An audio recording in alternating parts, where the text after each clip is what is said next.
disampaikan oleh guru kita yang tercinta Al-Ustaz Abu Fuad Firdaus Sanusi Hafizallahu Ta'ala, dari pembahasan acara kita yaitu Baituna, yang beliau akan mengangkat pada malam hari ini, tema malam hari ini tentang 4 hal yang mendatangkan kebahagiaan dan 4 hal yang mendatangkan kesengsaraan.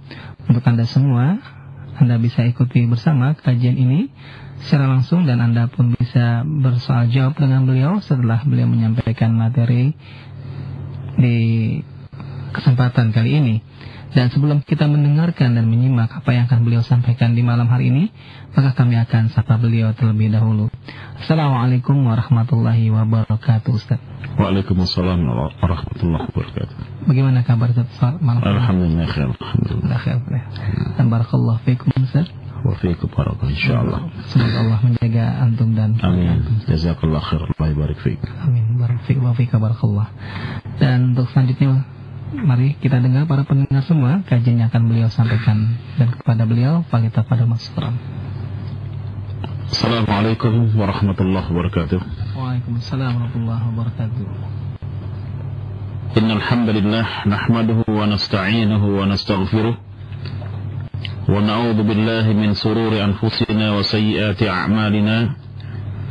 May yahdihillahu fala mudilla lahu wa may yudlil fala hadiya lahu. Asyhadu an la ilaha illallah wa asyhadu anna Muhammadar Rasulullah. Ya ayyuhalladzina amanu taqullaha haqqa tuqatih wa la tamutunna illa wa antum muslimun. Ya ayyuhan nasu ittaqu rabbakum alladzi khalaqakum min nafsin wahidah wa khalaqa minha zawjaha batha minhuma rijalan katsiran wa nisaa'a. Wattaqullaha alladzi tasaaluna bihi wal arham innallaha kana 'alaikum raqiba. Ya ayyuhalladzina amanu taqullaha wa qulu qawlan sadida yuslih lakum a'malakum wa yaghfir lakum dhunubakum wa may yuti'illaha wa rasulahu faqad faza fawzan 'azima. Amma ba'du, fa inna asdaqal hadithi kitabullah wa khairu hadi Muhammad sallallahu alaihi wasallam wa syarrul umuri muhdatsatuha wa kullu muhdatsatin bid'ah wa kullu bid'atin dhalalah kullu dhalalatin finnar. Alhamdulillah, segala puji dan syukur kita panjatkan kehadiran Allah Subhanahu wa taala atas segala nikmat dan karunia yang Allah Subhanahu wa ta'ala berikan kepada kita sekalian. Allah Subhanahu wa ta'ala berfirman, la in syakartum la azidannakum wa la in kafartum inna 'adzabi lasyadid. Kalaulah sekiranya kalian bersyukur, sungguh aku akan tambah nikmat itu. Akan tetapi jika kalian kufur, maka sungguhnya siksaku sangat pedih. Salawat serta salam semoga senantiasa tercurah kepada Rasul kita, Nabi kita Muhammad sallallahu alaihi wasallam. Allahumma salli wa sallim wa barik ala Muhammadin wa ala alihi wa sahbihi ajma'in. Para pendengar Radio Roja yang dimuliakan oleh Allah Subhanahu wa taala,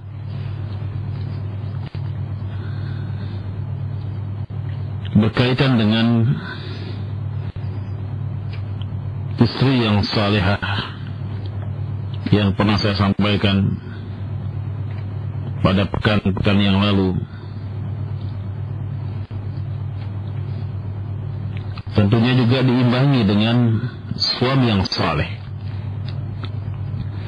Suami dan istri harus saling bahu-membahu untuk saling berta'awun, saling bantu-membantu dalam urusan dunia maupun akhirat mereka. Masing-masing harus memahami tugas dan hak masing-masing, memahami kewajiban dan tugasnya masing-masing. Dengan demikian maka akan terwujudlah suatu harapan dalam rumah, yaitu adanya kedamaian dan keharmonisan. dan kemudian juga akan terciptalah kebahagiaan, kehangatan, dan ketentraman bagi pasangannya masing-masing. Selanjutnya, manakala rumah tangga selalu berada di atas pijakan yang benar, melangkah di atas pijakan yang benar, mengacu kepada kebenaran Al-Quran serta sunnah Rasulullah Sallallahu Alaihi Wasallam, maka tentu mereka kelak insyaallah ta'ala akan memperoleh kebahagiaan yang kekal, kebahagiaan yang hakiki, kebahagiaan yang abadi dalam surga yang penuh dengan kenikmatan, karena mereka telah menjadikan rumah tangga sebagai media untuk meraih ridha Allah Subhanahu wa ta'ala. Oleh karena itulah maka kebahagiaan rumah tangga menjadi salah satu anak tangga dalam meraih kebahagiaan yang kekal abadi di akhirat nanti. Hadirin para pendengar Radio Roja dimanapun antum semua berada, kebahagiaan adalah hal yang diidamkan, yang diimpikan oleh setiap manusia, oleh setiap orang. Oleh karena itulah maka saya selalu mengingatkan, selalu menyampaikan, selalu berharap kepada semua kaum muslimin dimanapun antum berada, meraihlah kebahagiaan itu bersama istri, bersama keluarga, bersama anak-anak.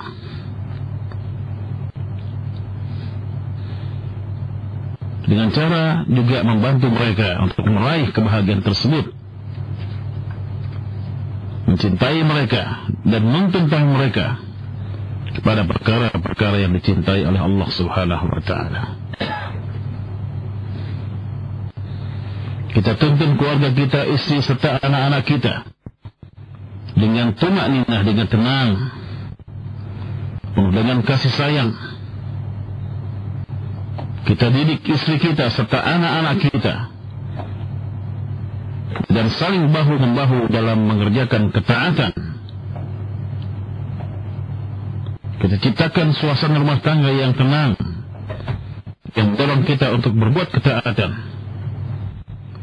Suasana rumah tangga yang nyaman, tidak membuat penat dan tidak membuat bosan dalam melaksanakan tanggung jawab rumah tangga tersebut. Malah kita simak bagaimana Rasulullah SAW menyampaikan kepada kita semua tentang 4 perkara yang mendatangkan kebahagiaan, dan juga 4 perkara yang mendatangkan kesengsaraan. Disampaikan oleh Rasulullah SAW di suatu hadis yang disahihkan oleh Imam Albani dalam silsilah al-hadits as-sahihah nomor 282 dari hadis Sa'ad bin Abi Waqqas, semoga Allah Subhanahu wa ta'ala meridainya. Qala Rasulullah sallallahu alaihi wasallam, arba'un minas sa'adah, arba'un minas sa'adah, 4 perkara yang mendatangkan kebahagiaan. Al-mar'atus salihah, yang pertama adalah wanita yang salihah, wanita ideal yang sebagaimana telah saya sampaikan, yang selalu dinanti-nantikan, diharapkan kehadirannya, yang membuat suami-suami mencintai mereka, yang membuat suami-suami sayang kepada mereka. Apabila suami memandang mereka, maka mereka memandangnya dengan penuh ketentraman, kecintaan dan kedamaian, menjadi qurratu a'yun, pelipur di kala lara. sejuk hati dikala memandangnya, dikala melihatnya. Wanita-wanita yang salihah, yang senantiasa siap setiap waktu untuk senantiasa mentaati Allah Subhanahu wa taala, mentaati Rasulullah sallallahu alaihi wasallam, serta mentaati suaminya. Wanita-wanita salihah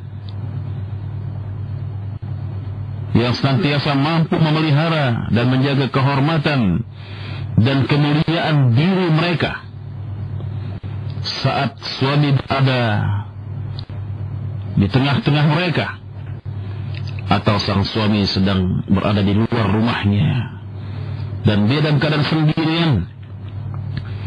Dia mampu untuk berusaha menjaga dan memelihara kemuliaannya, kehormatan dirinya. Dia berusaha untuk menjaga harta suaminya, dan dia menutupi semua aib rumah tangganya yang ia tidak ceritakan kepada siapapun. Ia menutupi semua aib rumah tangganya, aib suaminya, dan tidak ceritakan kepada siapapun aib rumah tangga dan suaminya tersebut kepada orang-orang lain. Wanita-wanita salihah yang senantiasa siap untuk beribadah kepada Allah Subhanahu wa taala siang dan malam, menghambakan diri di hadapan Allah Subhanahu wa taala, senantiasa tunduk dan patuh kepada Allah Subhanahu wa taala, kepada perintah-perintahnya. Wanita salihah yang senantiasa ittiba' terhadap segala sunnah Rasulullah sallallahu alaihi wasallam. Wanita-wanita salihah calon-calon ahlu jannah insyaallah taala.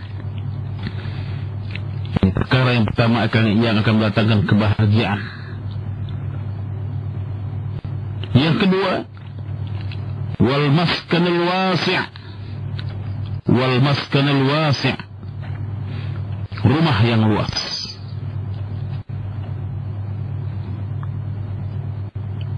Ini juga adalah merupakan idaman setiap orang. Ia menginginkan rumahnya penuh dengan kenyamanan. Ketika ia masuk ke dalam rumahnya, ia merasa tenteram, ia merasa damai, dan dia suka berlama-lama di rumahnya, suka berlama-lama dengan keluarganya. Tentunya ini adalah harapan setiap orang, memiliki rumah yang luas, rumah yang luas, yang tentunya di dalamnya banyak hal-hal yang menghibur dan menyenangkan dirinya. Bukan hanya sekedar berupa alat rumah tangga yang baik, namun juga penghuni yang baik dalam rumahnya. Kemudian yang ketiga, wal jarus salih, tetangga yang salih, tetangga yang baik. Ini juga diperlukan untuk mendatangkan kebahagiaan. Bagaimana mungkin seseorang akan betah berada di rumahnya, akan mau berlama-lama berada di rumahnya, sedangkan tetangganya adalah orang-orang yang buruk, orang-orang yang tidak bisa memberikan dukungan sepenuhnya dalam melaksanakan ketaatannya kepada Allah Subhanahu wa taala. Tetangga hak tetangga yang ia harus tunaikan, ia tidak dapat tunaikan karena keburukan dan kekejian yang terus mereka lakukan. Rasulullah sallallahu alaihi wasallam mengingatkan kita bahwa tidak dibenarkan kita untuk mengganggu tetangga kita. La tu'di jarahu, jangan kalian ganggu tetangga kalian. Bahkan Rasul mengatakan di hadis, tahabbu, hendaklah kalian saling memberikan hadiah, kalian akan saling mencintai. Di hadis yang lain Rasul mengatakan, idza tabaqahta malakatan fa'akthir ma'aha wa tu'ahid jiranaka. Apabila engkau masak sop, perbanyaklah kuahnya. dan hadiahkan kepada tetanggamu. Ini riwayat-riwayat yang datang dari Rasulullah SAW untuk menciptakan suasana di mana rumah tangga kita dan juga tetangga-tetangga kita menjadi tetangga-tetangga yang saleh, yang tidak saling ganggu-mengganggu, yang tidak saling sakit menyakiti satu dengan yang lainnya. Sebab kalau itu terjadi, maka tentu bukan kebahagiaan yang kita peroleh, yang ada adalah bencana demi bencana. Betapa tidak. Jika kita memiliki tetangga yang tidak baik, yang buruk akhlaknya, yang keji perilakunya, yang jelek lisannya, maka juga akan memberikan pengaruh yang buruk bagi diri kita, keluarga kita, istri serta anak-anak kita. Dalam hal ini Rasulullah SAW juga memberikan peringatan kepada kita, manakala kita ingin bertempat tinggal atau membangun rumah, maka hendaklah kita perhatikan lingkungan kita. Kita perhatikan tetangga-tetangga yang ada di sekitar kita. Apakah kondusif? Apakah memungkinkan bagi kita untuk melaksanakan segala ketaatan kita kepada Allah Subhanahu wa Ta'ala, atau justru sebaliknya akan merusak, menghancurkan tatanan rumah tangga yang bahagia, yang berdasarkan kepada Quran dan Sunnah Rasulullah SAW. Bahkan kita akan terpuruk, semakin terpuruk, semakin banyak berbuat dosa dan maksiat kepada Allah Subhanahu wa Ta'ala, akibat daripada pengaruh-pengaruh buruk tetangga-tetangga yang ada di sekitar kita. Rasulullah SAW bersabda di satu hadis, "Al-jar qabla ad-dar." Perhatikanlah tetangga-tetangga sebelum kita berumah, sebelum kita bertempat tinggal. Bahkan diperintahkan kepada kita untuk hijrah, untuk berpaling dari negeri atau di tempat yang penuh dengan kesyirikan, penuh dengan kemaksiatan, agar kita menjauh, hijrah menuju tempat yang lebih aman, lebih kondusif, untuk bisa menegakkan dan melaksanakan agama Allah Subhanahu wa Ta'ala ini. Kemudian yang keempat adalah wal markabul hani, dan kendaraan yang cepat, kendaraan yang baik, kendaraan yang bagus. Ini pun juga merupakan sarana bagi setiap orang untuk meraih kebahagiaan. Jika seandainya kendaraan kita kendaraan yang sudah kuno, yang sudah tua, yang tidak bisa lagi memberikan kontribusi yang baik bagi kita untuk melaksanakan segala aktivitas, tentunya ini menyulitkan bagi kita untuk berpacu, untuk saling berlomba-lomba dalam kebaikan-kebaikan Islam, baik yang berhubungan dengan perkara-perkara duniawiyah maupun juga ukhrawiyah. Kemudian ada juga 4 perkara yang mendatangkan kesengsaraan. Wa arba'un minasyaqa, 4 perkara yang mendatangkan kesengsaraan.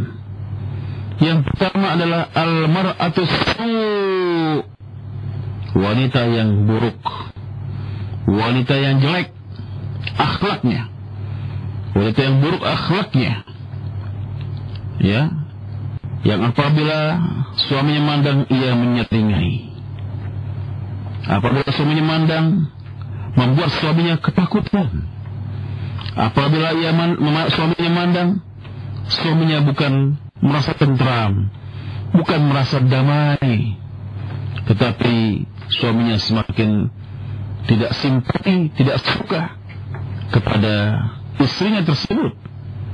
Waliyadzubillah, na'udzubillah min dzalik. Ketidaksukaan, ketidaksenangan, hal yang membuat suami tidak betah berada di rumahnya.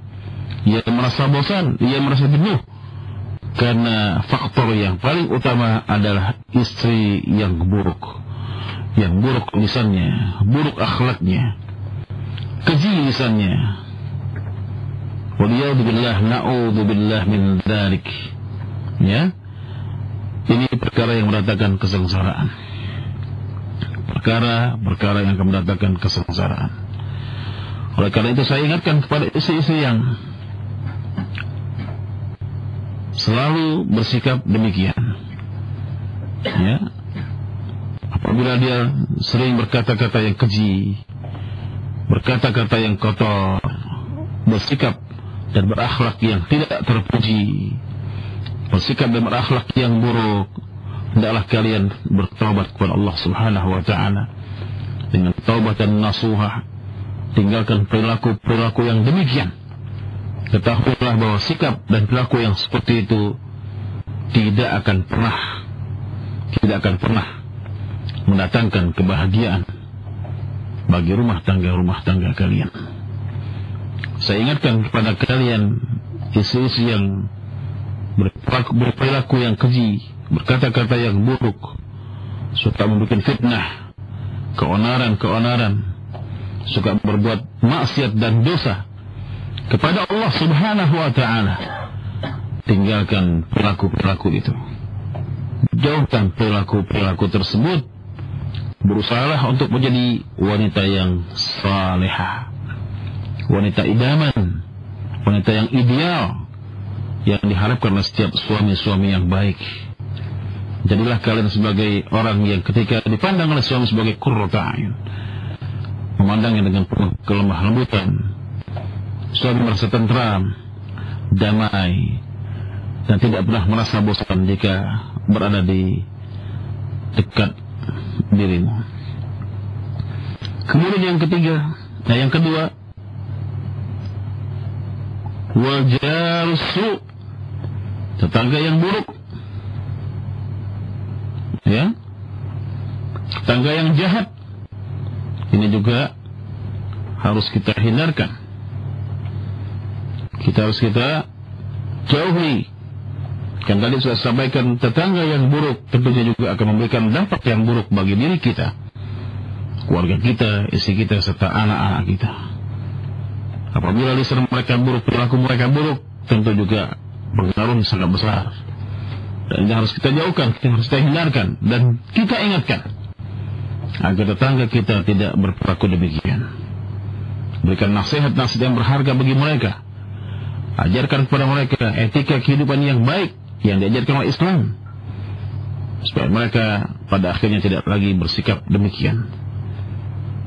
Wal jarusu, tetangga yang buruk, tetangga yang jelek akan mendatangkan kesengsaraan.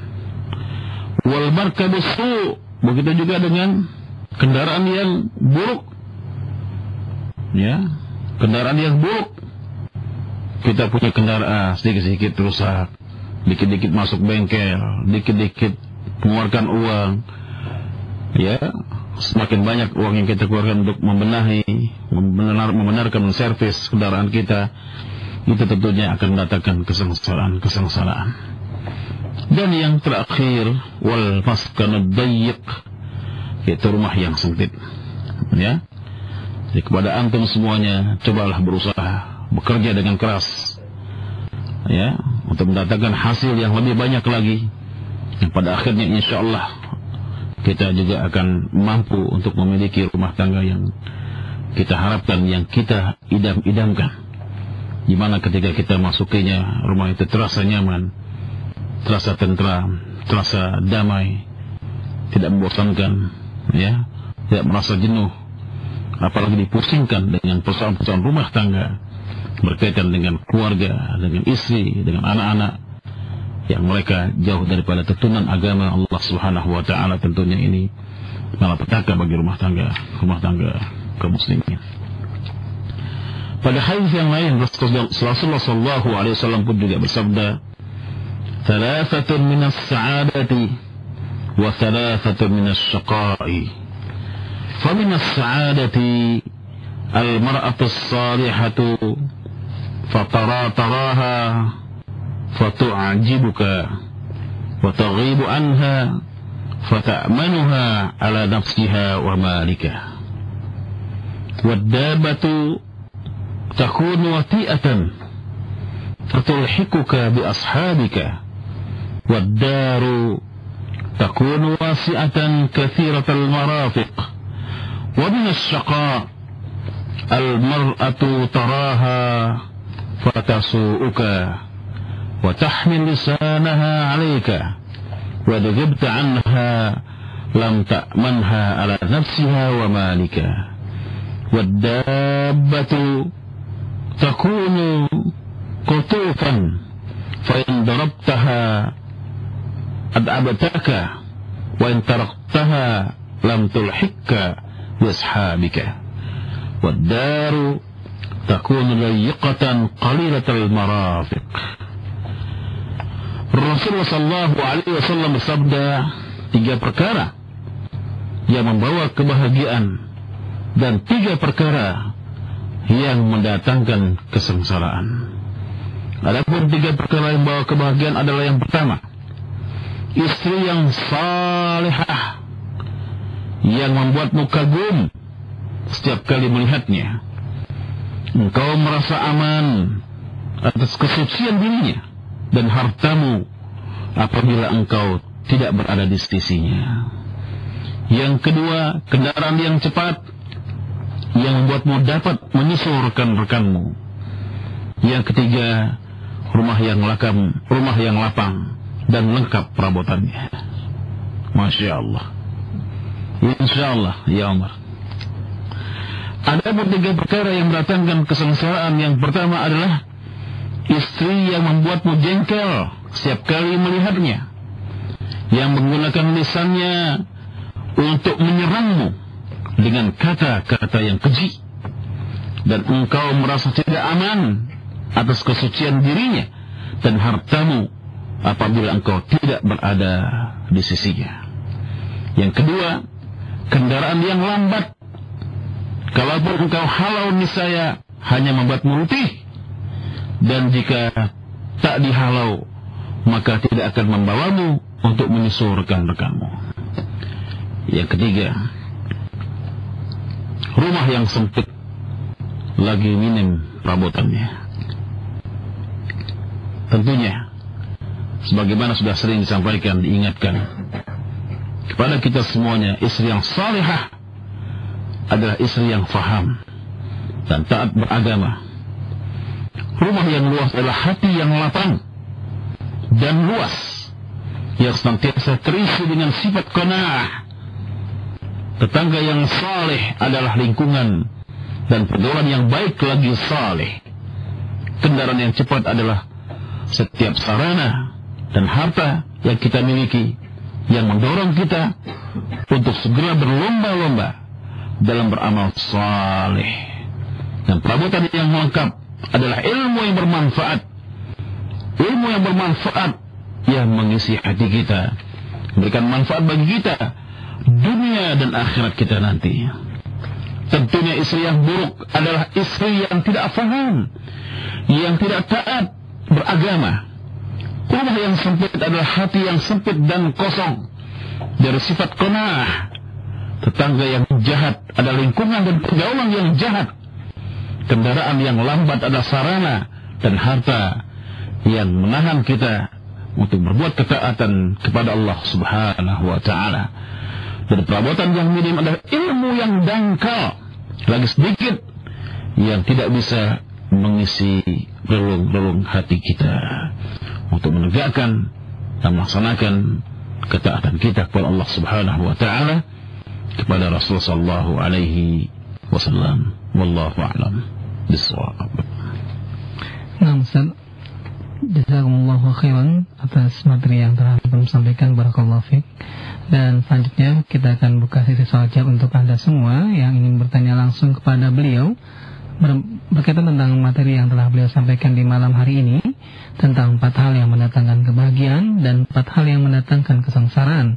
Tapi sebelum kami buka sesi soal jawab untuk Anda semua, kami akan jeda beberapa saat ke depan. Setelah jeda berikut ini, Anda bisa bertanya langsung kepada beliau melalui pesan singkat di 0819 896543 atau di 021 823 6543. Baik para pendengar semuanya, kami akan jeda terlebih dahulu.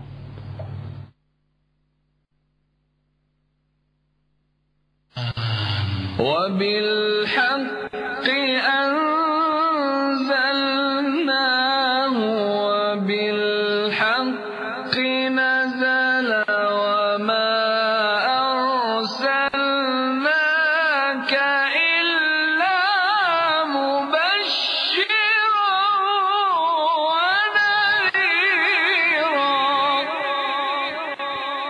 قرآنا فرقناه لتقرأه على الناس على مكث ونزلناه تنزيلا.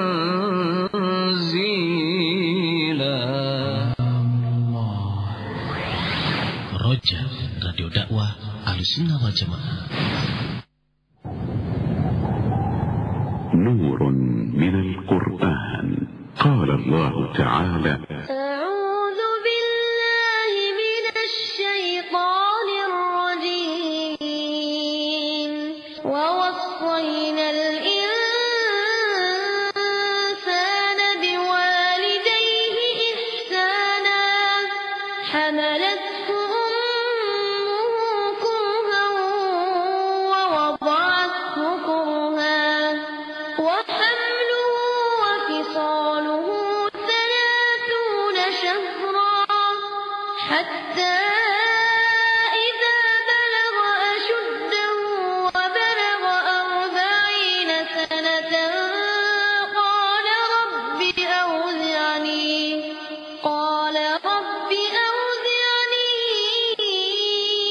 أن أشكر نعمتك التي أنعمت علي وعلى والدي وأن أعمل صالحا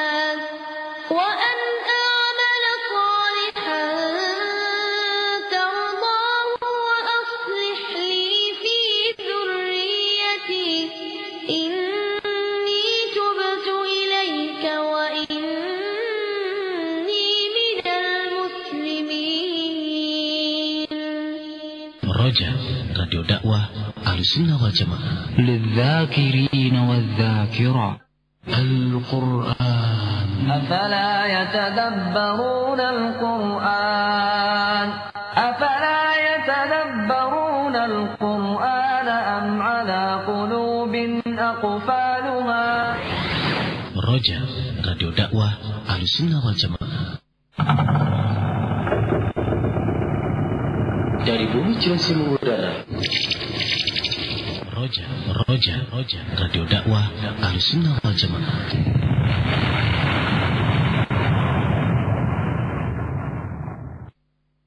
Roja, Radio Dakwah Ahlussunnah wal Jamaah. للذاكرين والذاكرات. ومن أعرض عن ذكري فإن له معيشة ضنكا. Dan barang siapa yang berpaling dari peringatanku, maka sesungguhnya baginya penghidupan yang sempit. ونحشره يوم القيامة أعمى قال رب لم حشرتني أعمى وقد كنت بصيرا. Dan kami akan menghimpunnya pada hari kiamat dalam keadaan buta. Berkatalah ia, Ya Rabbku, mengapa engkau menghimpunku dalam keadaan buta, padahal aku dahulunya adalah orang yang melihat. قال كذلك أتتك آياتنا فنسيتها وكذلك اليوم تنسى. Allah berfirman, demikianlah telah datang kepadamu ayat-ayat kami, maka kamu melupakannya, dan begitu pula pada hari ini kamu akan dilupakan. نور من القرآن. قال الله تعالى: أعوذ بالله من الشيطان الرجيم. ووصينا الإنسان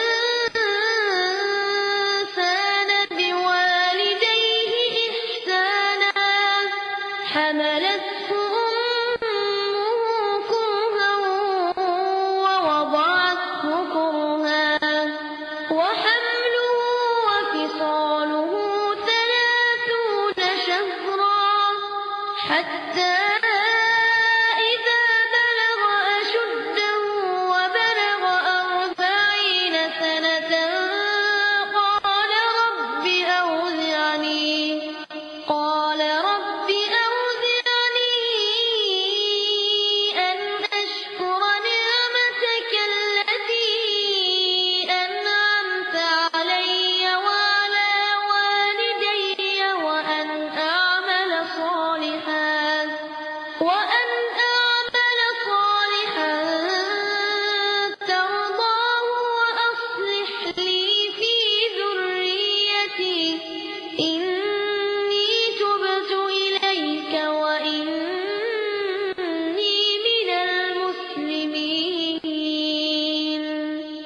Roja, radio dakwah Ahlussunnah wal Jamaah. للذاكرين والذاكرات.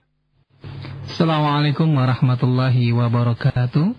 Alhamdulillah, para pendengar semua telah kita simak bersama satu materi kajian ilmiah di malam hari ini yang disampaikan oleh guru kita Ustadzuna Abu Fuad Firdaus Sanusi hafizallahu ta'ala, yang telah memaparkan tentang 4 hal yang mendatangkan kebahagiaan dan 4 hal yang mendatangkan kesesaran yang beliau telah sampaikan di awal tadi. Dan selanjutnya kami akan buka sesi sholat jawab untuk Anda semua. Untuk yang pertama, pertanyaan kami angkat dari pesan singkat terlebih dahulu, Ustaz. Allah. Nah, yang pertama, Assalamualaikum warahmatullahi wabarakatuh, Ustaz. Assalamualaikum. Ustaz, saya tinggal di lingkungan mayoritas non-muslim. Bagaimana sikap saya terhadap anak-anak saya dalam bergaul dan berteman di rumah? Jazakallahu khairan, dari Umu di BSD. Silakan, Ustaz.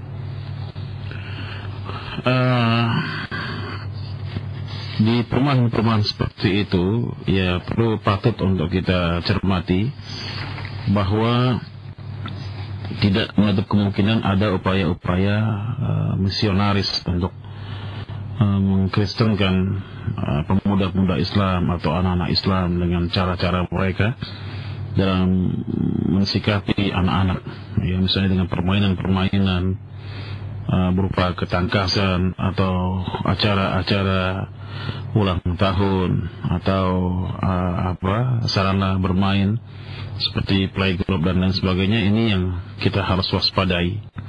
Ya, kita harus waspadai, dan ini tentunya ada satu upaya yang sangat ekstra keras bagi orang tua kita, orang tua masing-masing untuk menanamkan kepada anak-anak kita nilai-nilai din, nilai-nilai agama sejak mereka masih dini, ya, supaya mereka nantinya bisa menjaga, memelihara keimanan mereka, akidah mereka, dan juga bisa memilih dan memilah pergaulan yang baik bagi mereka, tidak sembarangan bergaul saja, ya, namun harus berhati-hati betul.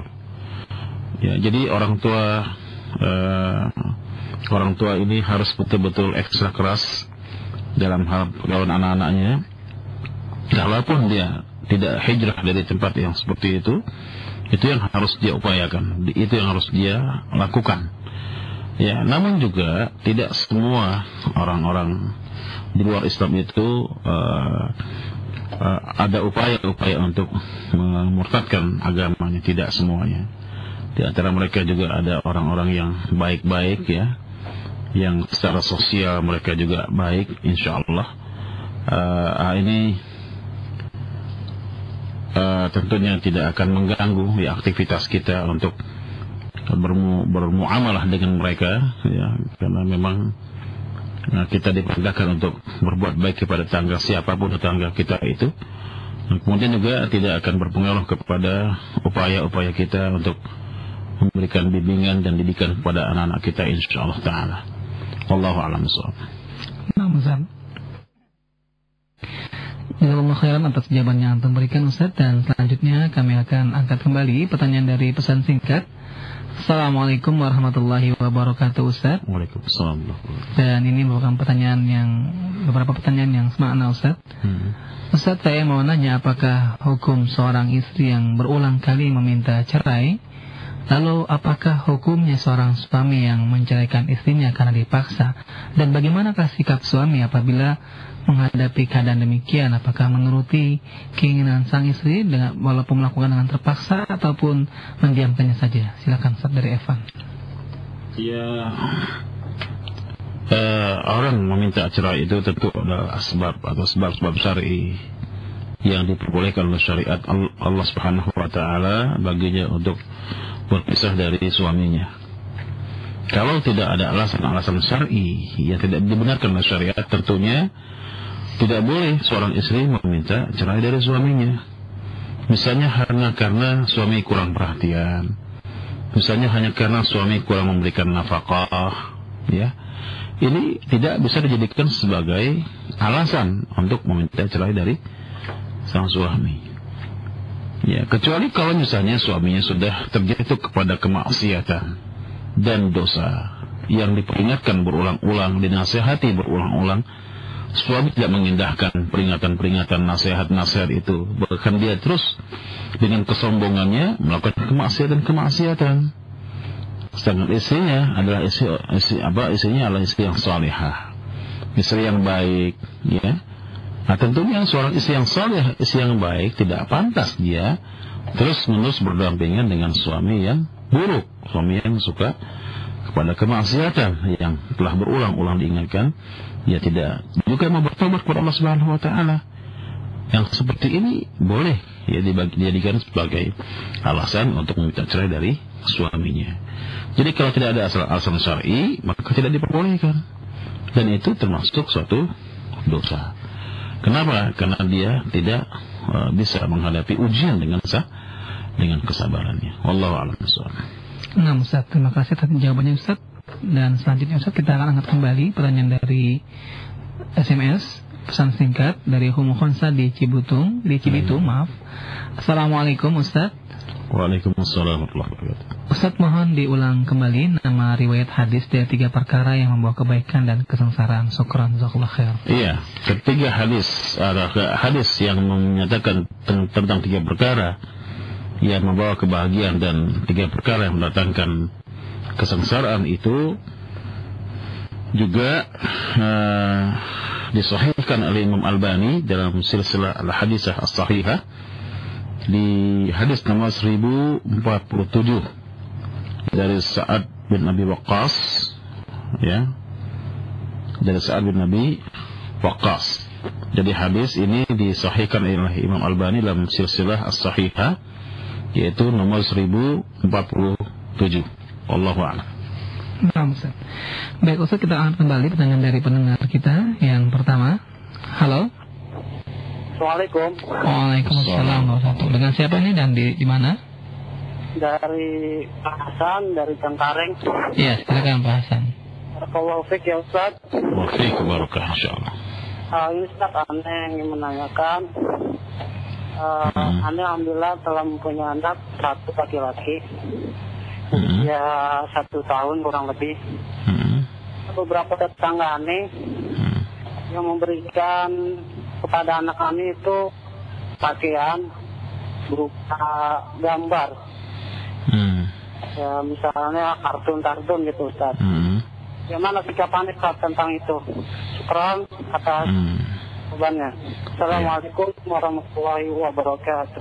Waalaikumsalam warahmatullahi wabarakatuh. Silakan Ustaz. Ya, jika kita diberikan hadiah oleh tetangga-tetangga kita seperti itu, ya alhamdulillah, artinya ada perhatian, ya, ada interesting dari tetangga-tetangga kita kepada diri kita, dan itu kita syukuri sebagai suatu kenikmatan yang Allah Subhanahu wa taala berikan kepada kita.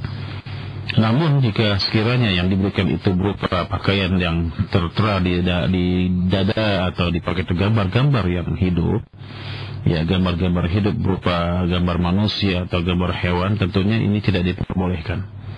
Sebaiknya baju-baju atau kaos-kaos yang seperti itu tidak dikenakan, ya, karena ketika kita mengenakan kaos atau baju itu kepada anak-anak kita, berarti kita telah memberikan satu didikan yang tidak baik kepada mereka. Apatah lagi misalnya kalau itu digunakan untuk ibadah, ini tentunya tidak boleh dan mengganggu orang-orang lain, ya, ketika ibadah tersebut. Oleh karena itulah maka sepatutnya untuk tidak dikenakan atau digunakan. Kalaupun hendak juga digunakan karena misalnya keterbatasan pakaian atau tidak ada lagi pakaian yang lain, maka sepatutnya gambar-gambar itu dimatikan atau ditutup kepalanya atau dihapus kepalanya dengan spidol atau dengan yang lainnya. Wallahu a'lam bishawab. Nah, Ustaz. Baik, selanjutnya kita akan angkat kembali Ustaz dari pendengar kita di Bekasi. Halo. Halo, assalamualaikum Ustaz. Iya. Waalaikumsalam. Dengan siapa ini? Dengan hamba Allah di Bekasi. Iya, silakan. Barakallahu fiik Ustaz. Ana punya pertanyaan begini Ustaz. Suami Ana bekerja di suatu perusahaan kasir Ustaz, ya. Tapi alhamdulillah di sana dia boleh berjenggot, juga boleh celananya itu boleh di atas 4 kaki, dan boleh menjalankan sholat jamaah tepat waktu, dan dia boleh meninggalkan kantor ketika azan. Cuman yang jadi permasalahan di kantornya ini Ustadz, banyak wanita-wanita yang tidak berhijab. Karena kebanyakan wanita-wanita kafir di luar Islam gitu Ustadz. Sehingga suami Ana merasa risih dan akhirnya memutuskan untuk berhenti dari perusahaan tersebut karena merasa bahwa semenjak bekerja dia merasakan sholatnya itu semakin tidak khusyuk karena teman-teman di kantor itu sering menggibah pimpinan mereka. Di satu ruangan itu ada 1 orang wanita, di ruangan itu ada 4 orang, 3 laki-laki, 1 wanita. Terkadang ketika 2 orang teman suami anak laki-laki belum datang, suami anak harus berduaan dengan wanita yang ada di ruangan itu Ustaz. Jadi dia memutuskan untuk berhenti. Cuman sekarang ini setelah dia berhenti, Ana melihat dia merasa bingung gitu Ustaz. Apakah keputusan dia itu untuk berhenti itu udah benar atau belum? Karena mengingat sekarang ini mencari maisha cukup sulit ya Ustaz, dia terutama boleh menjalankan sunnah dengan berjenggot atau di atas mata kaki jalannya. Makanya Ana ingin bertanya Ustaz, bagaimana, apakah pilihan yang dilakukan oleh suami Ana ini benar atau tepat gitu, bahwa dia tuh berharap bahwa orang yang bertawakal itu insya Allah akan ditolong oleh Allah gitu Ustaz. Sudah berapa lama dia mau keluar? Baru kemarin nih Ustaz. Sebelumnya dia minta keluar, tetapi perusahaan tidak mengizinkan. Tapi karena suami Ana memaksa dan dia merasa bahwa kemaksiatan itu semakin bertambah dengan kata-kata kotor yang sering diucapkan teman-teman di dalam ruangan itu, dia merasa dakwah yang apa yang pernah dia sampaikan kepada teman-teman itu tidak digubris oleh teman-temannya. Jadi dia merasa dia takut semakin bermaksiat kepada Allah jika dia tetap bekerja di kantor tersebut gitu. Sedangkan Ana bingung melihat dia sekarang itu terlihat ya mungkin dia bingung gitu Ustaz ya, karena mencari maisha sulit. Memang dia punya sampingan yang lain sih Ustaz. Alhamdulillah gitu. Karena mohon jawabannya Ustaz ya. Baik. Jazakallah khair. Assalamualaikum warahmatullahi wabarakatuh. Waalaikumsalam. Iya, ini sikap yang terpuji. Ya, perlu anti dukung yang seperti ini. Dan itu adalah satu upaya yang sangat luar biasa seseorang untuk mempertahankan keimanan, keyakinannya. Ya, karena memang bergaul, berkumpul dengan ahli-ahli maksiat juga akan mendatangkan mudarat yang besar bagi diri kita. Gitu kan. Rasulullah SAW pernah bersabda di satu hadis, "Al-mar'u ala dini khalilihi, falyanzur man yukhaliluhu." Ya, seseorang itu di atas dasar agama teman-temannya. Falyanzur man yukhaliluhu, maka lihatlah siapa yang menjadi sahabatnya, siapa yang menjadi temannya. Kalau orang-orang di sekitarnya tidak mendukung dia untuk melaksanakan ibadahnya, nilai ketaatannya kepada Allah Subhanahu wa taala, bahkan lebih cenderung kepada kemaksiatan, tentu harus ambil tindakan. Ya, kita angkat kaki dari tempat yang seperti itu. Kalau soal maisha, selagi kita berupaya, berusaha, berikhtiar, insyaallah ya, kita harus yakin rezeki itu ada di mana-mana. Fa idza azamta fatawakkal 'ala Allah. Kalau kita sudah bertekad, ya, berkeinginan keras, kita bertawakal kepada Allah Subhanahu wa taala, dan itu satu hal yang baik. Kita dukung. Sebagai istri, justru kita harus mensupport, memberikan dukungan ya, supaya suami itu tetap bersemangat untuk mendapatkan rezeki Allah Subhanahu wa taala. Ya, yang namanya rezeki ada di setiap lembaga, setiap tempat, apakah itu lembaga yang formal ataupun non formal, ya. Apakah itu dengan cara bekerja atau berdagang, semuanya insya Allah bisa kita lakukan untuk mendapatkan rezeki Allah Subhanahu wa taala. Bahkan bisa jadi dengan kita berdagang, mungkin rezeki yang Allah akan berikan kepada kita lebih besar, lebih banyak dibandingkan dengan kalau kita bekerja. Ini yang harus kita yakini, ya.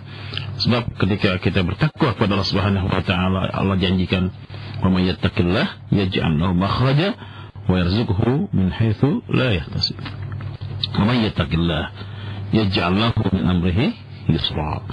Barang siapa bertakwa kepada Allah Subhanahu wa taala, Allah akan memberikan kemudahan jalan bagi dirinya, dan akan memberikan rezeki yang dia tidak sangka dan dia tidak duga. Ya, wa may yattaqillah yaj'al lahu min amrihi yusra. Dan barang siapa bertakwa kepada Allah Subhanahu wa taala, akan dia jadikan perkaranya semuanya menjadi mudah. Ya, semuanya menjadi mudah insyaallah. Ini yang harus kita yakini.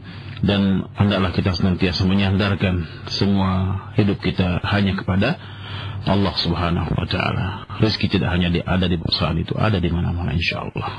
Wallahu a'lam bishawab. Nah, Ustaz.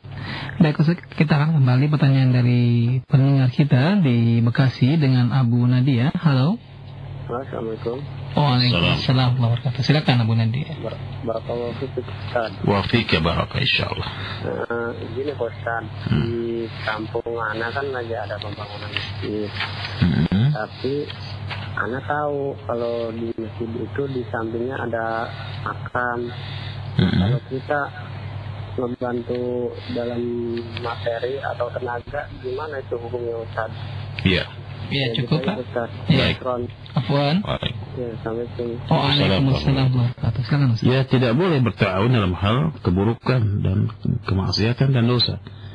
Allah perintahkan wa ta'awanu 'alal birri wat taqwa wa la ta'awanu 'alal itsmi wal 'udwan. Ya, hendaklah kalian saling bahu-bahu tolong menolong dalam hal kebaikan dan takwa. Dan jangan kalian tolong menolong dalam hal permusuhan dan dosa. Ya, masjid yang ada di situ kuburannya, tentunya ini perkara yang bertentangan dengan syariat, karena Rasulullah mengatakan la tusallu al-qubur wa la tajlisu 'alaiha. Jangan kalian salat di atas kubur, ya, dan kalian duduk di dalamnya. Ya, ini satu larangan yang datang dari Rasulullah SAW. Sebagaimana juga Rasul mengatakan Allah melaknat, ya, al-yahud wan nasara yang menjadikan kuburan nabi-nabi mereka sebagai masjid. Ini satu larangan yang keras dari agama kita. Jadi tidak boleh kita berpartisipasi apakah dengan materi atau dengan tenaga, ya. Sepatutnya jika antum memiliki kemampuan dalam hal agama, memiliki perangkat ilmu yang cukup untuk memberikan peringatan atau nasihat, antum berikan nasihat kepada panitianya, ya. Sejak tidaknya kita ingatkan bahwa tidak diperbolehkan kita membuat masjid di area tanah yang ada di situ kuburannya. Kita ingatkan kepada panitianya supaya dia berpikir ulang untuk membangun masjid di situ, atau dengan cara yang lain kubur itu dipindah ke pemakaman umum misalnya. Ya, ini yang sepatutnya kita sampaikan kepada panitia tersebut. Wallahu a'lam bishawab. Nah, Ustaz. Baik, Ustaz, kembali kita akan angkat pertanyaan dari pesan singkat Ustaz. Iya. Yang pertama, Assalamualaikum warahmatullahi wabarakatuh Ustaz. Waalaikumsalam warahmatullahi wabarakatuh. Dari Erni di Tangerang. Ustaz, dari 4 hal yang mendatangkan kebahagiaan, ini kan semuanya membutuhkan dana yang banyak. Sedangkan rezeki manusia kan sudah digariskan atau ditakdirkan oleh Allah. Iya. Lalu bagaimanakah menyikapi atau memahami hadis ini dalam kehidupan nyata, Ustaz? Silakan. Iya, pada penghujung ceramah yang sampaikan tadi disampaikan bahwa sungguhnya 4 hal yang akan mendatangkan kebahagiaan itu, yaitu pertama, istri yang salehah, yaitu istri yang betul-betul dia memahami, ya, dan mentaati agamanya, ya. Istri yang betul-betul dia memahami dan mentaati agamanya. Yang kedua, rumah yang luas itu adalah merupakan satu ibarah daripada hati yang lapang dan luas, ya, yang senantiasa terisi dengan sifat-sifat qanaah, sifat-sifat yang penuh dengan kelapang dadaan, ya, penuh dengan kesabaran, ya. Tidak hanya kita lihat dari zahir hadis tersebut saja, ya, tapi juga maknanya yang lain, yaitu bahwa yang dimaksudkan adalah tadi, yaitu luasnya hati seseorang dan qanaahnya hati seseorang untuk menerima apa adanya, ya, segala pemberian atau karunia yang Allah Subhanahu wa taala berikan kepadanya. Tetangga yang saleh misalnya adalah merupakan lingkungan dan pergaulan yang baik bagi saleh. Nah, di sini kan ada satu ketetapan syar'i dalam hal memilih dan memilah pergaulan agar kita tidak mudah bergaul dengan orang-orang yang buruk, ya, yang jelek, yang keji lisannya, yang buruk perilakunya, ya.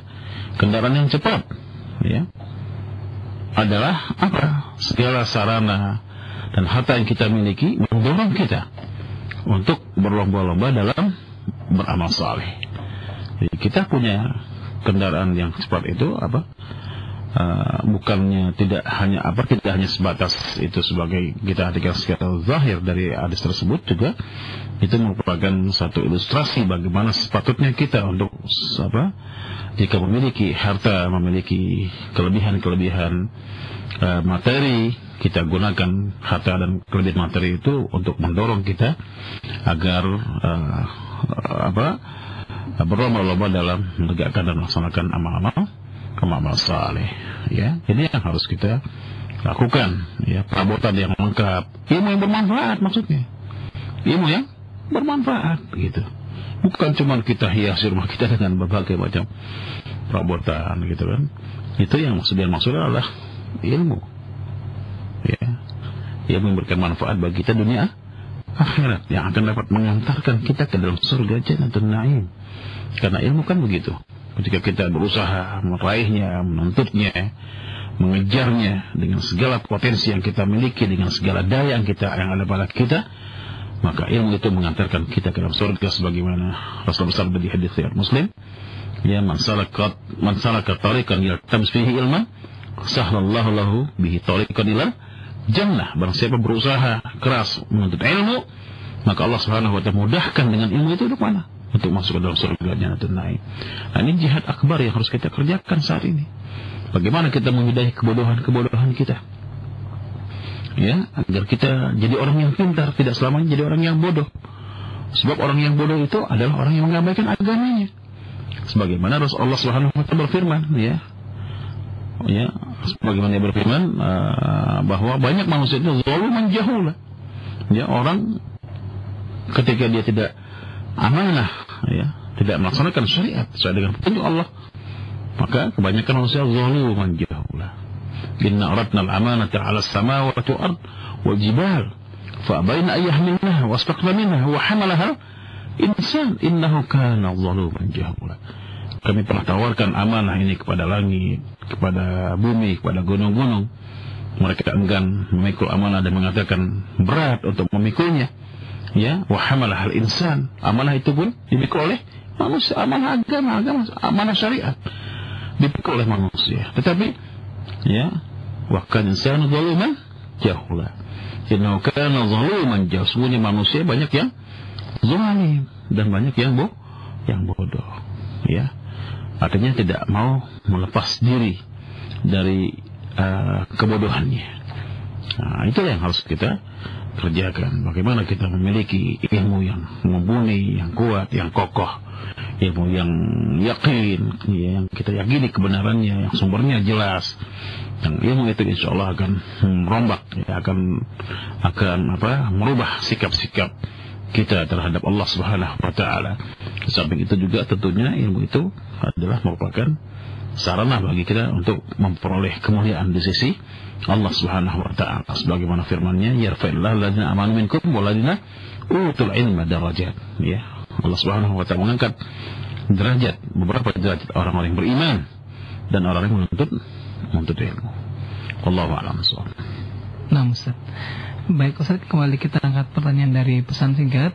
Assalamualaikum warahmatullahi wabarakatuh Ustaz. Waalaikumsalam warahmatullahi wabarakatuh. Barakallahu fiik Ustaz. Iya. Ustaz, istri saya seorang TKW sudah 1 tahun di Arab Saudi. Waktu saya menganggur terpaksa mengizinkan dia untuk bekerja. Setelah waktu berjalan saya merasa menyesal telah mengizinkannya. Apalagi setelah sering mendengar materi nasihat di Radio Roja. Mohon nasihatnya dari Ustaz, apa lebih baik istri diminta kembali atau menunggu waktu kontraknya habis? Syukran kasiran dari Eko. Assalamualaikum. Silakan Ustaz. Waalaikumsalam warahmatullahi wabarakatuh. Ya, ini satu sikap yang baik ya. Artinya harus memang ada penyesalan. Ya. Bukan merasa senang, bukan merasa tenang ketika ada anggota keluarga kita melakukan pelanggaran, dan padahal itu ada merupakan tanggung jawab kita. Ya, antum sebagai kepala rumah tangga, alhamdulillah, bersyukur pada Allah Subhanahu wa taala, antum masih memiliki nurani yang baik ya, penyesalan ketika berangkatkan istri bekerja di luar negeri, yang sudah barang tentu banyak mudaratnya, lebih banyak mudaratnya dari manfaatnya.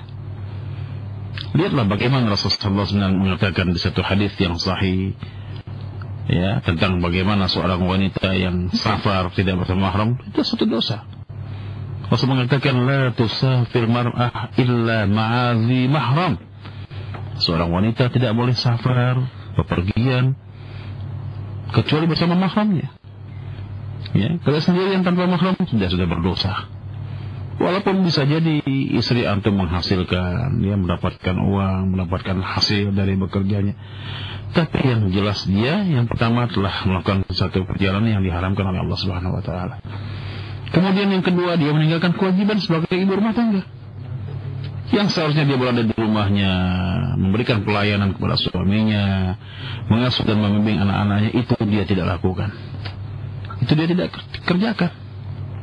Ya, yang ketiga, yang antum harus sadari bahwa kewajiban mencari nafkah itu bukan kewajiban istri. Kewajiban mencari nafkah itu kewajiban suami, bukan istri. Ya, kalau istri yang menjadi tulang punggung dan antum sebagai orang yang jadi beban bagi istri, ini sudah salah kaprah namanya. Tidak benar, tidak sesuai dengan syariat. Ya, alhamdulillah sekarang antum menyadari bahwa itu salah, itu keliru, tidak sesuai dengan syariat. Apalagi antum banyak mendengarkan nasihat-nasihat agama dari radio atau dari yang lainnya. Ya, segeralah sekarang antum telepon kepada si antum supaya segera pulang. Ya, supaya dia kembali ke Indonesia, ke negeri ini, dan jadilah istri yang salihah. Ya, dan antum sejak sekarang harus kerja, cari nafkah, cari uang, cari rezeki. Ya, burung saja keluar dari sarangnya bisa dapat rezeki. Sedangkan antum manusia, punya potensi, punya akal, punya pikiran, ya, punya segala-galanya yang Allah Subhanahu wa taala berikan kepada antum. Laksanakan tugas itu. Laksanakan tugas kita untuk mencari rezeki Allah Subhanahu wa taala. Min dabadi fil ardi illa Allah rizquh. Tidaklah ada makhluk yang melata di bumi ini maka rezekinya telah ditetapkan oleh Allah Subhanahu wa taala. Antum segera panggil isi antum pulang. Ya. Antum sesali segala perbuatan yang antum lakukan, segera bertaubat kepada Allah Subhanahu wa taala, taubatan nasuha. Sesali, jangan ulangi lagi, berjanji untuk tidak melakukan lagi pada masa-masa yang akan datang. Semoga Allah Subhanahu wa taala memberikan kemudahan kepada antum. Wallahu a'lam bishawab. Nah, Ustaz. Baik, Ustaz, kembali kita akan angkat pertanyaan dari pendengar kita di Cimanggis. Halo. Halo, assalamualaikum warahmatullahi wabarakatuh. Waalaikumsalam warahmatullahi wabarakatuh. Silakan Ibu. Ya, barakallahu fiik ya Ustaz. Wa fiik barakah insyaallah. Ya. Gini, salah satu istri yang solehah itu, jadi suami anak ini menikah lagi dengan alasan istrinya tidak memenuhi syarat, tidak solehah. Lalu seiring berjalannya waktu di pernikahan saya, lalu istrinya menyuruh menceraikan saya. Lalu diceraikan saya. Setelah diceraikan tetap tidak ada perbaikan. Lalu dia rujuk lagi saya. Sekarang saya telah rujuk, tapi setelah rujuk ini istrinya selalu menyerang saya dengan kata-kata yang kasar. Saya hanya diam, tapi itu dilakukan juga pada suami saya. Saya menasihati suami saya untuk bersabar dan membimbing dia. Saya menyuruh suami saya untuk membawa istrinya ke tempat-tempat taklim, tapi itu sulit. Suami saya bilang sulit. Jadi suami saya selalu membalas juga dengan kata-kata yang kasar. Saya sedih melihat itu. Gimana ya solusinya saat kalau selama ini suami saya selalu saya bawa ke taklim setiap ada kesempatan. Dia bersama saya bawa ke taklim. Lalu apa yang harus dilakukan saya dan suami saya agar menjadi lebih baik, kita bertiga menjadi lebih baik, karena suami saya tidak mau cerai lagi sekarang dengan saya, dan dia pun tidak mau cerai dengan istrinya karena sudah ada anak tuh. Ya itu aja Ustaz, jalan keluarnya. Assalamualaikum warahmatullahi wabarakatuh. Waalaikumsalam warahmatullahi wabarakatuh. Iya, silakan Ustaz. Yang pertama, satu kezaliman itu tidak boleh dibalas dengan kezaliman yang lain. Rasulullah sallallahu alaihi wasallam bersabda di satu hadis yang sahih, "Unsur akhaka zalimun aw madlum." Kata Rasulullah sallallahu alaihi wasallam, tolong saudaramu, baik mereka yang berbuat zalim atau mereka yang terzalimi. Hal ini dibantah oleh para sahabat. Ya Rasulullah, jika menolong orang yang terzalim itu satu hal yang ma'qul, yang maklum, dapat difahami, ya dapat dimengerti. Tapi bagaimana caranya menolong orang yang berbuat zalim? Apa kata Rasulullah? Hentikan kezalimannya. Hentikan kezalimannya. Artinya, tidaklah satu kezaliman itu dibalas juga dengan kezaliman yang lain. Ya, apalagi misalnya ini berkaitan dengan suami istri. Istri misalnya mencaci maki, ya, berkata-kata yang keji, berkata-kata yang kasar, tentunya tidak sepatutnya suami membalas juga dengan perbuatan yang sama kepada istrinya.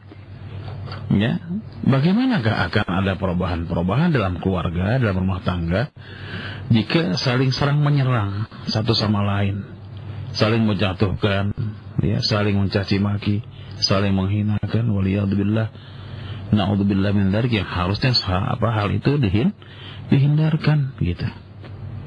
Ya, dan Rasulullah SAW melarang wa tuqabbih, dan kejelekkan dirinya. Ya, istri tidak boleh menjelekkan suaminya, suami tidak boleh menjelekkan istrinya. Kalau sudah saling menjelekkan, bagaimana? Akan dapat tercipta rumah tangga yang kita harapkan, yang penuh dengan kebahagiaan. Mustahil, tidak akan terjadi yang seperti ini. Oleh karena itu, harus ada sikap-sikap tasamuh, sabar dan tasamuh dalam mensikapi keluarga yang seperti ini. Ya, mungkin si istri yang pertama dia berbuat demikian karena tidak suka, tidak senang, ya, sang suami menikah lagi dengan orang lain. Ya, bisa jadi juga mungkin suaminya tidak pernah berterus terang, atau mungkin suami juga suka berbohong kepada istrinya. Itu bisa saja terjadi. Ya, oleh karena itulah maka semua hal-hal yang terjadi dalam rumah tangga kita berupa kebohongan, berupa kezaliman, kekejian, itu harus kita jauhkan. Ya, kepada anti dan juga kepada suami anti, ya, kepada istri anti, saya ingatkan supaya yang pertama harus ikhlas, karena ini bagian daripada takdir Allah Subhanahu wa taala yang tidak bisa kita hindarkan. Segala perbuatan kita, segala ucapan, segala sikap kita tidak lepas daripada takdir Allah Subhanahu wa taala. Ya, kita harus ikhlas. Ya, ikhlas ini hal yang paling utama. Ya, kita serahkan segala sesuatunya kepada Allah Subhanahu wa taala. Al-qasdul amalillahi jalla wa ala. Segala amal itu kita tujukan kepada Allah Subhanahu wa taala. Ikhlaskan. Ya, harus betul-betul ikhlas. Yang kedua, kepada kalian bertiga untuk bersabar menghadapi berbagai macam ujian dan cobaan dalam gelombang kehidupan berumah tangga. Yang ketiga, harus berlapang dada. Cobalah bersikap berlapang dada dalam menghadapi mensikapi segala persoalan rumah tangga kita. Ya. Yang keempat, jangan lupa kita ini harus menyandarkan diri kita kepada Allah Subhanahu wa taala. Cobalah kita berusaha untuk mendekatkan diri kita kepada Allah Subhanahu wa taala siang dan malam, berzikir, salat, bersalawat, membaca Al-Qur'anul Karim, beristighfar. Yang dengan demikian insyaallah itu akan meredakan suasana-suasana yang tegang, yang tidak baik, ya, suasana yang kaku, yang tidak ceria, yang tidak ada di dalamnya nilai-nilai kebahagiaan. Insya Allah itu semuanya akan menjadi cair apabila masing-masing di antara kita berusaha untuk selalu mendekatkan diri kita kepada Allah Subhanahu wa Ta'ala. Karena nilai-nilai yang terpenting dalam hidup adalah iman dan amal saleh. Wallahu a'lam bishawab. Nah, baik Ustaz, kembali kita angkat pertanyaan dari pendengar kita di Ciledug. Halo. Halo, Assalamualaikum Ustaz. Waalaikumsalam warahmatullahi wabarakatuh. Silakan Ibu. Ustaz, Ana mau tanya, Ana pernah diminta tolong untuk menabung uang di bank. Apa itu sama saja dengan tolong menolong dalam kemaksiatan? Ustaz, di menabung itu ada ribanya, gaji. Assalamualaikum. Waalaikumsalam warahmatullahi wabarakatuh. Silakan Ustaz. Ya, menabung tidak ada salahnya, boleh-boleh aja. Ya, mau di bank atau di rumah atau dimanapun tidak apa-apa. Ya, apakah itu di bank konvensional atau apakah itu di bank syariah? Ya, namun kalau kita nabungnya di bank konvensional, ya kita tidak boleh mengambil bunganya, gitu. Ya, karena bunganya itu adalah riba. Ambil pokoknya, ra'sulmalnya saja yang kita ambil. Ya, tabungan kita berapa itulah yang kita ambil. Ya, dan itu bukan berarti tolong-menolong dalam hal keburukan dan kejahatan, tidak. Kecuali kalau misalnya kita menyarankan dia untuk mengambil bunganya, atau kita uang itu kita jadikan sebagai di bank itu istilahnya bukan investasi, seperti ada jangka waktu, misalnya dalam waktu setahun kita dapat bunga 20% atau 10%, ya, setiap bulannya misalnya. Itu tentunya itu suatu kejahatan, ya, satu upaya untuk ta'awun al-itsmi wal 'udwan yang tidak diperbolehkan. Sekali lagi, ya kalau sekedar menabung saja ya silakan, tidak apa-apa. Tapi kalau kita menabung di bank konvensional, tentunya yang kita ambil pokoknya saja, ya, ra'sulmalnya saja, atau memang uang tabungan itu saja yang kita ambil. Ada berkelebihannya kalau memang itu banyak misalnya, tentunya kita bisa gunakan untuk hal-hal yang sifatnya sosial, seperti membangun WC, ya, MCK dan lain sebagainya. Seperti itu diperbolehkan oleh bagian ulama seperti Syekh Abdul Aziz bin Baz, ya, memperbolehkan hal itu, ya. Dan tetapi itu bukan merupakan amal, ya, bukan merupakan amal kita. Daripada bunga-bunga itu dimanfaatkan oleh orang-orang yang beragama lain untuk menyerang agama Islam. Wallahu a'lam bishawab. Nah, Ustaz, kembali kita akan angkat pertanyaan dari pendengar kita di Halim dengan Pak Wahyu. Halo. Assalamualaikum Pak Ustaz. Waalaikumsalam. Silakan Pak Wahyu. Ya, begini Pak Ustaz, saya sebelum menemukan pencerahan pelurusan akidah dari Ustaz Fadil Roja, saya termasuk barangkali bagian dari bid'ah juga dalam ibadah saya. Setelah saya mendapat itu saya nangis, ya. Jadi selama ini saya salah, gitu. Nah, kemudian saya mendapat itu buku yang dari sini, gitu, ya, tentang amalan-amalan yang salah dilakukan orang Islam, ya. Ambil contoh misalkan setelah sholat kemudian bersalaman, mengusap muka, kemudian berdoa bersama-sama, dibimbing. Nah, masih banyak lagi. Kemudian setiap malam Jumat itu membaca Yasin, baca tahlil itu, ataupun misalkan ada acara cukur rambut juga, tahlilan, ratipan, pokoknya yang semuanya itu di luar ketentuan. Nah, saya sedikit secara perlahan, saya sendiri saya sudah merubah sikap saya. Tetapi dari jamaah maupun ustaz saya sendiri yang dulu saya ikuti itu benar alumni S2 dari IAIN, pendidikan Quran itu, ya. Tapi biatnya luar biasa. Saya ingatkan dia seakan marah besar, nggak mau terima. Pernah saya kasih buku yang dari sini itu saya kopikan, kan, Masya Allah, seakan-akan saya terkadang dikucilkan di lingkungan masyarakat di situ. Kemudian saya siap, terutama di ibadah, saya berusaha kalau sholat itu selalu mencari yang paling depan. Sebelum dimulai sholat itu saya sudah tahiyat atas masjid, qobliyah. Selalu saya awali dan begitu. Setelah itu saya sunat ba'diyah. Itu seakan-akan saya begitu orang-orang itu berdiri salaman, saya kira-kira setelah wirid itu, wirid sendiri yang bimbingan di Roja, saya meninggalkan orang-orang tersebut. Dan saya terasa terkucil. Jadi Masya Allah, ini bagaimana yang terjadi? Hidup saya seolah itu seakan itu di tempat asing, padahal saya di sini sudah puluhan tahun ini. Cara menyanggapi masyarakat seperti itu bagaimana Mas Ustaz itu? Iya. Cukup Pak Wahyu. Terima kasih Mas. Ya, terima kasih Pak Wahyu. Ya, assalamualaikum Pak Wahyu. Waalaikumsalam. Ya, silakan Ustaz. Ya, itulah kondisi manusia atau mayoritas atau kebanyakan manusia yang kita patut untuk bersabar, ya, patut untuk berlapang dada mensikapi segala kritikan, segala cemoohan, ya, segala hinaan, ya, segala apapun yang mereka lontarkan kepada kita, ya. Karena memang begini, ya, bahwa menegakkan sunnah, mengamalkan sunnah itu butuh kepada kesabaran yang besar, kelapang dadaan, ya. Karena al-qabdu ala sunnah kal qabdi ala jamrah. Berusaha untuk memegang sunnah itu seperti kita memegang bara api, gitu. Ya, berat, rasanya sakit, panas. Kenapa kita melawan arus? Karena penegak, pelaksana, pengamal sunnah itu tidaklah terlalu banyak. Ya, bahkan kata Rasulullah SAW, unasun salihun fi unasin su'in kathir. Ya, mereka itu adalah orang-orang yang saleh, orang-orang yang baik, ya, di tengah-tengah banyaknya manusia yang jelek, ya.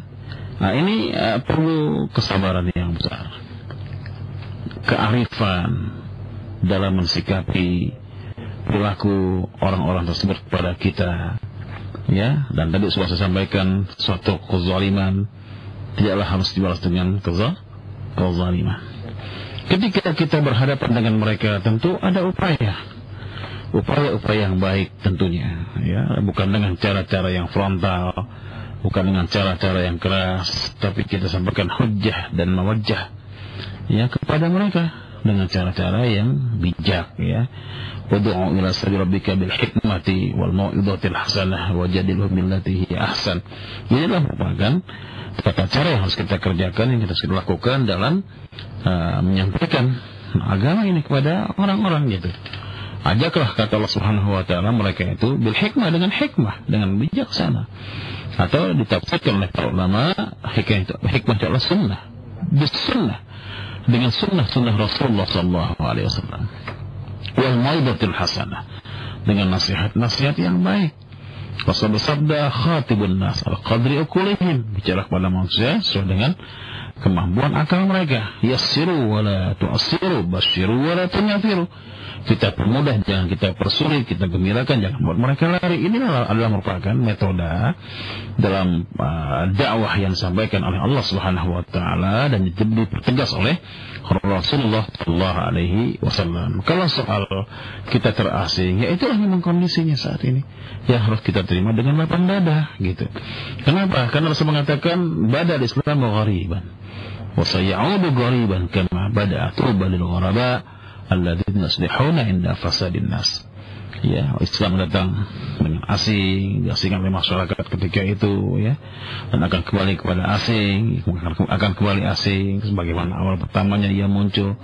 Tetapi Rasul mengatakan tuba lil ghuraba. Tuba ini artinya bahagialah, berbahagialah, atau tuba itu adalah jannah, surga, ya, bagi orang-orang yang terasing. Siapa mereka?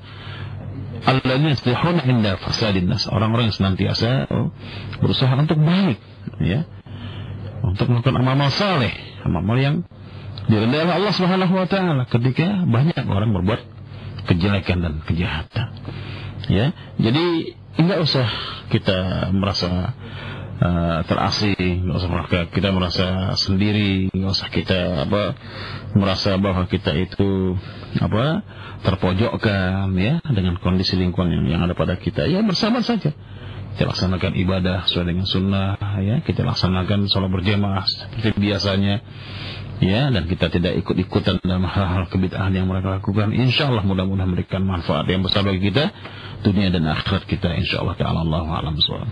Nah, Ustaz, baik, kita angkat kembali pertanyaan terakhir di malam hari ini, Ustaz, dengan Ummu Adam di Pernas Klender. Halo.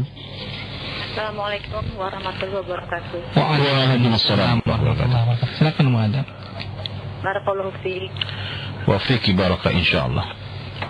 Ana pernah dengar sahabat Umar bin Khattab katanya pernah dimarahin gitu sama istrinya, Ustaz ya. Jadi ada sahabat mau laporan ke Umar gitu. Pas saat itu Umar sedang lagi berbicara dengan istrinya yang agak keras gitu. Terus akhirnya si sahabat itu tidak jadi laporan masalah rumah tangga dia. Itu cerita atau hadis ya Ustaz ya? Sahih atau tidak? Kedua, kalau untuk single parent gitu, mungkin Ustaz ada kiat-kiatnya seperti apa kalau mau cari imam gitu loh, atau mungkin ada nasihat-nasihatnya gitu Ustaz. Iya. Terima kasih Ustaz. Assalamualaikum. Baik. Waalaikumsalam. Silakan Ustaz. Iya, cerita tentang Umar pernah menghadapi istri yang sikapnya keras. Kemudian ketika ada seorang sahabat lain datang kepadanya ingin meminta nasihat, tidak jadi meminta nasihat kepada Umar bin Khattab karena melihat sikap istrinya demikian. Wallahu a'lam bishawab.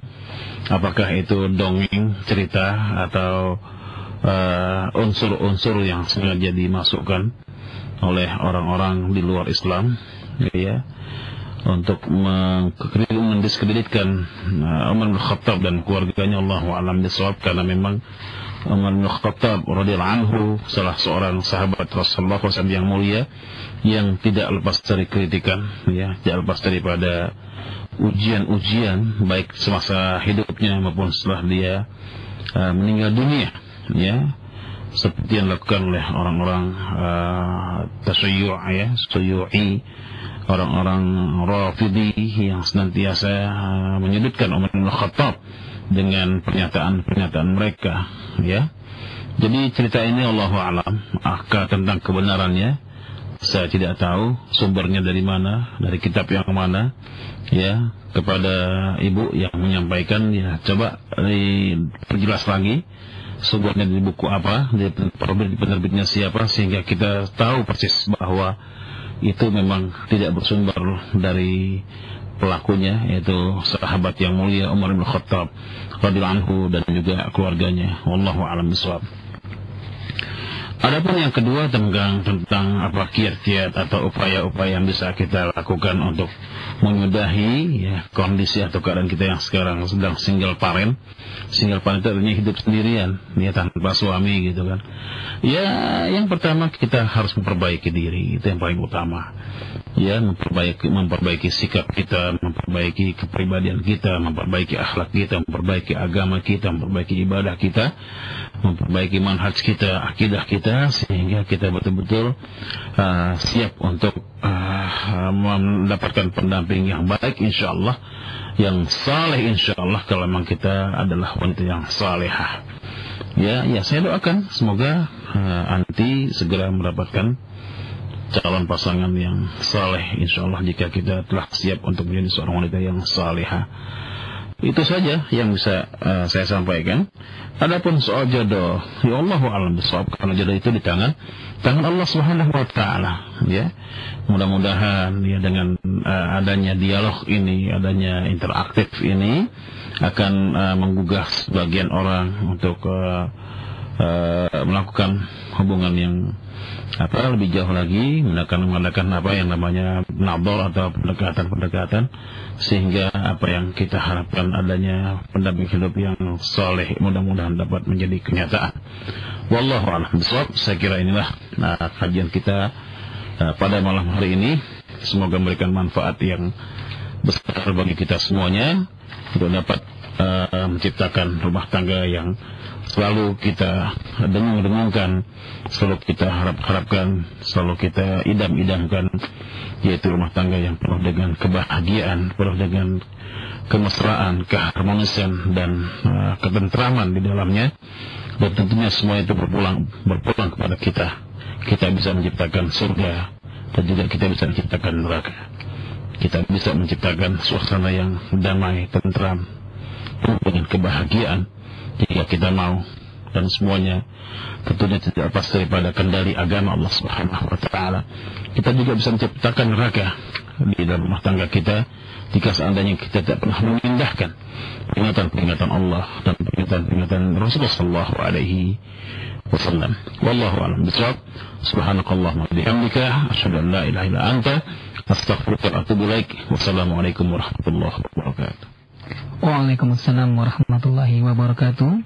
Jazakumullahu khairan atas materi-materi dan soal jawab yang telah disampaikan oleh antum Ustaz di malam hari ini. Semoga Allah Subhanahu wa taala memberikan balasan yang berlipat untuk antum, dan semoga Allah memperluas wawasan antum sehingga kita bisa mengambil faedah ilmu yang lebih banyak lagi.